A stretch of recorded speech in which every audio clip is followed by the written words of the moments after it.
Another short reading, music by Horush Yagme, Gole Yag, Winter Suite. The challenge of Marxism. If with the dismantling of feudal, monarchic, clerical regimes, everything was going smoothly for liberalism, and no ideological alternatives stemming from the European Middle Ages were able to oppose liberals, then in the depths of the philosophy of the modern era there appeared a movement contesting with liberals for the right to first place in the process of modernization, and coming out with a powerful conceptual critique of liberalism derived not from the positions of the past, from the right, but from the positions of the future, the left. Such were socialist and communist ideas, receiving their most systematic expression in Marxism. Marx carefully analyzed the political economy of Adam Smith, and more broadly, of the liberal school, but he drew from these ideas an absolutely original conclusion. He recognized their partial correctness in comparison to feudal models of traditional societies, but he offered to go further, and in the name of the future of mankind, to refute what are for liberals the most important postulates. In liberalism, Marxism, point, denied the identification of the subject with the individual, thinking instead of that the subject as a collective class nature. Point, recognized the unjust system of the appropriation of surplus value by capitalists in the process of a market economy. Point, reckoned the freedom of bourgeois society a veiled form of class supremacy, masking under new clothes the mechanisms of exploitation, alienation, and oppression. Point, called for a proletarian revolution and abolition of the market and private property. Point, pinned its hopes on aiming for the social collectivization of property, expropriation of the expropriator. Point, claimed creative labor as the social freedom of the communist future, as a realization of man's freedom too. Point, criticized bourgeois nationalism as a form of collective violence over the poorest layers of its respective societies, and as an instrument of international aggression in the name of the egoistic interests of the national bourgeoisie. Thus, over 2 centuries, Marxism transformed into the most important ideological opponent and competitor of liberalism, attacking its system, and ideologically following and sometimes scoring important successes, especially in the 20th century with the appearance of a world socialist system.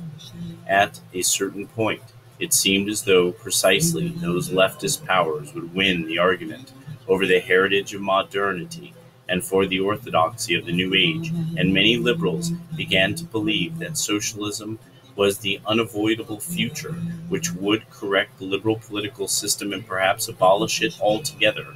From here, the tendencies of social liberalism begin, which, recognizing certain moral theses of Marxism, strove to smooth over its revolutionary potential and to combine 2 foundational ideologies of the new era at the price of rejecting their cruelest and most pointed affirmations. Revisionists on the side of Marxism, in particular right-wing social democrats, moved in the same direction from the opposite camp. The question about how to relate to socialists and leftists reached its most difficult moments for liberals in the 1920s and 1930s, when the communists proved the importance of their historical intentions and the possibility of their seizing and holding power. In this period, the neoliberal school arose, von Mises, Hayek, and a little later Popper and Arendt, formulating a very important ideological thesis. Liberalism is not a transitional stage from feudalism to Marxism and socialism, but rather an ideology that is complete in itself, holding an exclusive monopoly on the heritage of the Enlightenment and the modern era. In this view, Marxism itself is no development of Western thought, but rather a regressive return, using modernist slogans to the feudal epoch of eschatological uprisings and millenarian cults.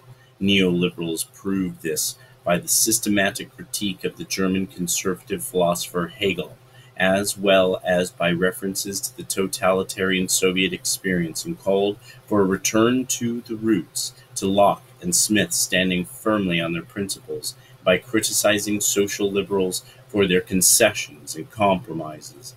Neoliberalism as a theory was most clearly formulated in Europe, Austria, Germany, and Great Britain, but its large-scale realization happened in the United States, where liberalism dominated in politics, ideology, and economic practice.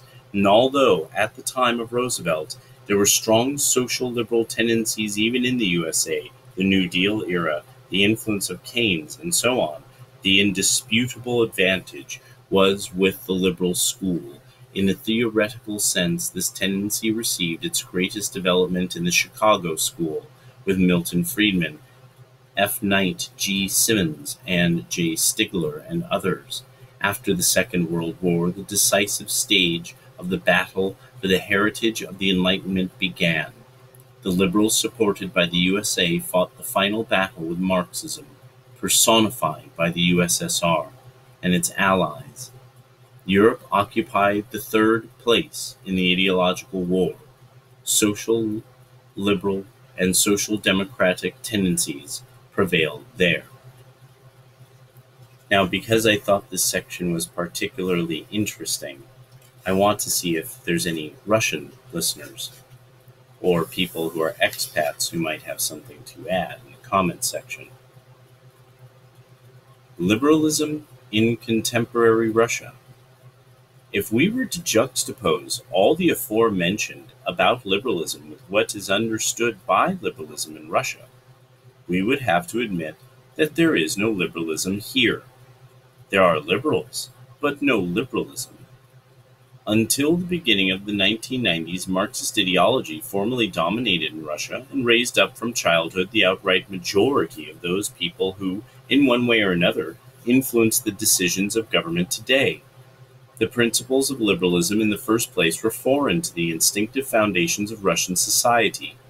They were severely persecuted by the ideological organs in the USSR and were either unknown or else construed in a caricatured and fragmentary way. The sole meaning of liberalism in Russia in the 1990s was freedom from Russian Soviet political economic traditions and an uncritical, ignorant, and parodic imitation of the West. Practically, none of the post-Soviet elite selected liberalism consciously and deliberately until the last moment of the fall of the USSR. Leaders of Russian liberalism eulogized the Communist Party, the ideas of Marx, the Plan, and socialism, while the oligarchs made a living in the Committee of Komsomols. Note: Komsomol was shorthand for the Communist Union of Youth, which was the young people's branch of the Communist Party of the Soviet Union, or served in the KGB. Liberalism, as a political ideology, interested no one. Not a penny was paid for it. Such a cheap and crooked liberalism was maintained in the 1990s as an ersatz ideology for post-Soviet Russia. But instead of mastering liberal principles, its supporters and preachers engaged in careerism, privatization, and setting up their own little deals, in the best case fulfilling the guidelines of the Western curators of the breakdown of the Soviet and Russian state. This was an ideological disintegration of the previous structure without erecting anything new in its place at all. No one even really chose the dubious freedom from. When Putin came to power and attempted to turn the process of Russia's disintegration around, he encountered to a large measure no ideological opposition. He was challenged by concrete economic clans whose interest he discerned, and the more active agency of influence deeply entrenched in espionage in the service of the West. The absolute majority of liberals quickly transformed themselves into backers of Putin, adapting themselves under the individual patriotic sympathies of the new leader. Even iconic figures of Russian liberalism, Gaidar, note, Yegor Gaidar, 1956 to 2009, was a Russian economist who briefly served as prime minister of the Russian Federation during 1992. He was the developer of the shock therapy method of transitioning the Russian economy from being state-run to free market, which involved the sudden removal of state regulation and the introduction of liberal reforms. This move was controversial since it led to hardship for a great many. Chubai, Anatoly Chubai, or maybe it's Chubais, 1955, is a Russian politician who served as deputy prime minister. During the Yeltsin administration, he was given the task of privatizing Russian industry after the collapse of the Soviet Union. Behaved like banal opportunists, they could not care less about the ideological content of Putin's reforms. In Russia, irrespective of the whole period of the 1990s, liberalism did not penetrate deeply and did not spawn a political generation of authentic, convinced liberals.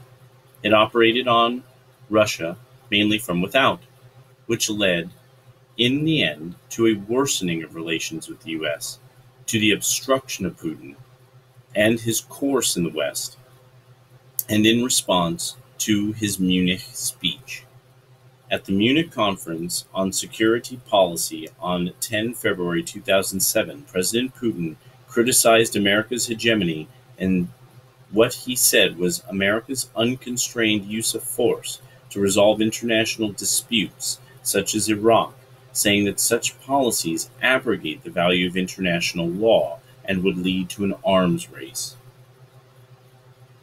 But insofar as the number of conscious liberals during the critical moment of change in Russia turned out to be not more than the number of conscious communists at the end of the 1980s, Putin did not insist on their ideological harassment, opting to control only the more unbridled of the liberal oligarchs and the direct agents of influence who became impudent through lawlessness. Intuitively striving to preserve and consolidate Russian sovereignty, Putin entered into a conflict with the liberal West and its plans for globalization, but without forming his actions into an alternative ideology. This was mostly because there were so very few convinced liberals in Russia. The real liberal is the one who acts in compliance with the fundamental principles of liberalism, including in those instances when to do so could lead to serious consequences, repressions, and even deprivation of life. If people turn out to be liberals only when liberalism is permitted, in fashion, or even out of obligation, ready at the first difficulty to repudiate these principles, such liberalism has no relation to the real kind. It seems Mikhail Khodorkovsky, is a Russian oligarch who made billions in developing the Siberian oil fields after the collapse of the Soviet Union, becoming the richest man in Russia by 2004. An advocate of liberal policies and a critic of Putin, Khodorkovsky was charged with fraud and sentenced to prison in 2003, leading to the collapse of his empire. Some have claimed that his arrest was engineered to remove one of Putin's rivals. He is currently set to be released from prison in 2017. It seems Khodorkovsky, the icon of contemporary Russian liberals, understood that having spent some time in prison, but in this, it seems to me, he is an exception among the liberals who remain free.